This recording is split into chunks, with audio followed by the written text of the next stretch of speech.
Hi friends, welcome to friends kitchen. இன்றைக்கி நாம் என்ன பார்க்க போகிறோம்னா மரவள்ளி கிழங்கு தாளிப்பு தாங்க பார்க்க போகிறோம். அதுக்கு மண் சட்டியை அடுப்பில் வச்சுக்கலாங்க. கடலெண்ணெய் சேர்த்திக்கலாங்க. எண்ணெய் காஞ்சதும் கடுகு, உளுத்தம்பருப்பு, கடலைப்பருப்பு சேர்த்திக்கலாங்க. கடுகு வெடிச்சதையும் கருவேப்பிலை சேர்த்துக்கலாங்க. காஞ்ச மிளகா 3 சேர்த்துக்கலாங்க. பெரிய வெங்காயம் 1 கப் சேர்த்துக்கலாங்க. இதெல்லாம் நல்லா வதக்கி வச்சுக்கலாங்க. வெங்காயம்லாம் நல்லா வதங்கி வரட்டுங்க. அந்த வெங்காயம் வதங்கிறதுக்கு உப்பு கொஞ்சமாக சேர்த்திக்கலாங்க. மரவள்ளி கிழங்கு வேக வைக்கிறப்போ உப்பு சேர்த்திருக்கிறோம். இப்போ கம்மியாக வெங்காயத்துக்கு மட்டும் உப்பு சேர்த்துனா போதுங்க. 1/4 ஸ்பூன் மஞ்சத்தூள் சேர்த்திக்கலாங்க. இதை நல்லா கலந்து விட்டுறலாங்க.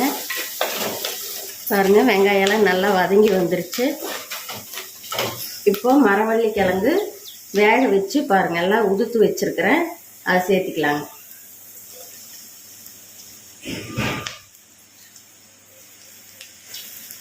சேர்த்து நல்லா மிக்ஸ் பண்ணிக்கலாங்க.